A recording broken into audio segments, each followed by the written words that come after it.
दोस्तों, आज की कहानी में आपका स्वागत है। लेकिन कहानी शुरू करने से पहले कमेंट करके हमें जरूर बताएं कि आप हमारी वीडियोज कहां से देख रहे हैं और वीडियो को लाइक करें और चैनल को सब्सक्राइब करना बिल्कुल ना भूलें। सविता देवी रोज अपनी बहू नेहा की बनाई रोटियां गिनती थी। घर में किसी को समझ नहीं आता था कि आखिर वह हर दिन रोटियों का हिसाब क्यों रखती है। लेकिन एक दिन उसने नेहा से कहा कि आज से घर में सिर्फ 10 रोटियां बनेंगी।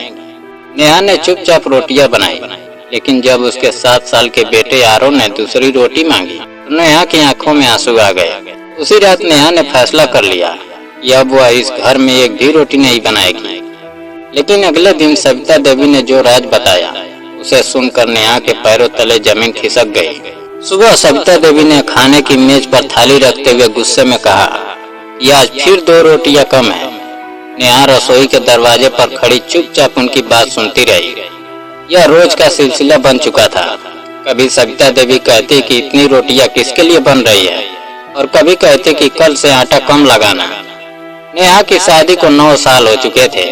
इन 9 सालों में उसने घर की हर जिम्मेदारी बिना शिकायत के निभाई थी। सुबह सबसे पहले उठना, फिर चाय बनाना, फिर नाश्ता तैयार करना, आरो को स्कूल भेजना और ससुर श्यामलाल की दवाइयों का ध्यान रखना उसकी जिंदगी का हिस्सा बन चुका था। रोहन नौकरी करता था और अपनी माँ की आदत जानने के बाद भी हमेशा कहता कि माँ का स्वभाव ऐसा ही है, तुम उनकी बात दिल पर मत लिया करो। नेहा भी चुप रह जाती थी। एक दिन नेहा ने सबके लिए 14 रोटियां बनाई तो सविता देवी रसोई में पहुंच गई। उन्होंने कहा कि इतना आटा क्यों खर्च किया। नेहा ने समझाया कि बाबूजी की तबीयत ठीक नहीं थी, इसलिए उन्होंने 2 रोटियां ज्यादा मांगी थी। सविता देवी ने गुस्से में कहा, तुम्हें खर्च करना आता है, घर चलाना नहीं। नेहा चुप हो गई और उस दिन खुद केवल 1 रोटी खाई। आरो ने यह देख लिया। उसने अपनी प्लेट से आधी रोटी माँ की प्लेट में रख दी और बोला कि मम्मी आप भूखी हो तो मेरी रोटी खा लो। नेहा ने बेटे को गले लगा लिया। अगले दिन पुराने स्कूल से नेहा के पास फोन आया। स्कूल में शिक्षिका की जरूरत थी और वे नेहा को वापस नौकरी पर बुलाना चाहते थे। यह सुनकर उसके चेहरे पर लंबे समय बाद खुशी आई। उसने रोहन को बताया तो रोहन ने कहा कि अगर तुम नौकरी करना चाहती हो तो जरूर करो।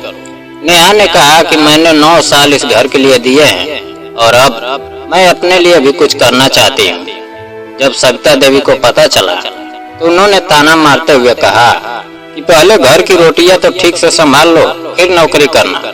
नेहा ने कोई जवाब नहीं दिया। उस रात उसने अपने पुराने कागज निकाले और नौकरी करने का फैसला कर लिया। कुछ दिन बाद सुबह सविता देवी ने कहा कि आज केवल 10 रोटियां बनाना। नेहा ने पूछा कि घर में इतने लोग हैं तो 10 रोटियों से कैसे काम चलेगा। सविता देवी बोली कि सबको कम खाने की आदत डालो। नेहा ने चुपचाप 10 रोटियां बना दी। खाना खाते समय आरो ने दूसरी रोटी मांगी तो नेहा के पास देने के लिए कुछ नहीं था। बेटे की आंखों में सवाल देखकर नेहा का दिल टूट गया। उसी शाम उसने परिवार के सामने कहा कि अब वो अकेले घर का खाना नहीं बनाएगी। सविता देवी गुस्से में बोली कि 9 साल से इसी घर में रहकर आज खाना बनाना भी बोझ लगने लगा।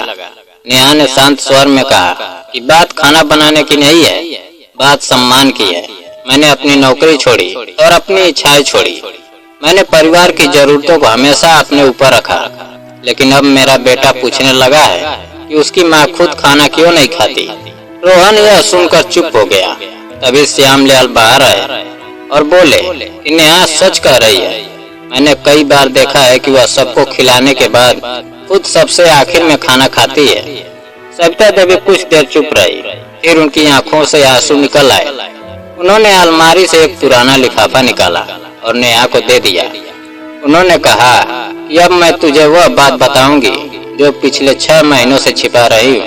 नेहा ने लिफाफा खोला तो उसमें अस्पताल की रिपोर्ट और दवाइयों की रसीद थी। वह हैरान रह गई। सविता देवी ने बताया कि 6 महीने पहले डॉक्टर ने उन्हें लंबे इलाज की बात बताई थी। दवाइयों का खर्च काफी बढ़ गया था। वह परिवार पर बोझ नहीं बनना चाहती थी, इसलिए उन्होंने घर का खर्च कम करना शुरू कर दिया। आटा बचाने के लिए वह रोटियां गिनती थी, लेकिन अपनी परेशानी बताने की जगह वह हर दिन नेहा पर गुस्सा निकालती रही। उन्हें डर था कि अगर नेहा को बीमारी का पता चला वह अपनी बचत उनके इलाज में लगा देगी। नेहा की आंखों में आंसू आ गए। उसने सविता देवी का हाथ पकड़कर कहा कि माँ, अगर आपने पहले बताया होता तो क्या मैं आपकी मदद नहीं करती? आप मुझे बहुत समझकर अपनी परेशानी छिपाती रही, जबकि मैं आपको माँ समझकर आपके साथ खड़ी हो सकती थी।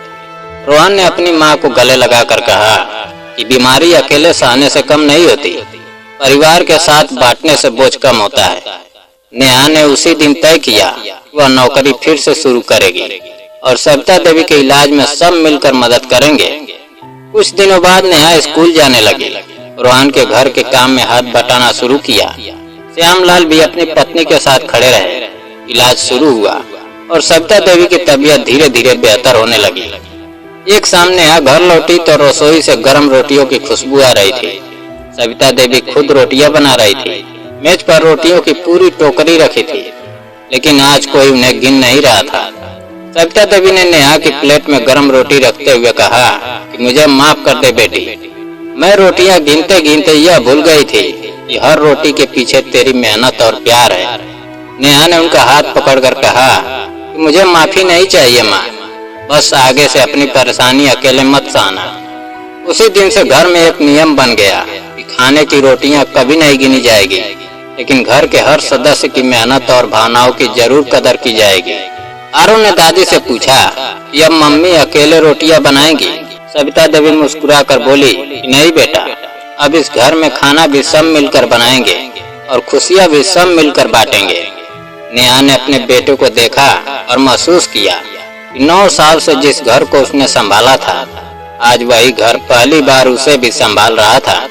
दोस्तों, कभी कभी किसी के व्यवहार के पीछे ऐसी मजबूरी छिपी होती है जिसे हम बिना जाने समझ नहीं पाते।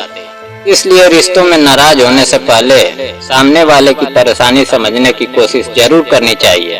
दोस्तों, अगर आपको यह कहानी पसंद आई हो तो कमेंट करके जरूर बताएं और ऐसी भावुक और रहस्यमयी कहानियों के लिए चैनल को सब्सक्राइब जरूर करें। जय हिंद।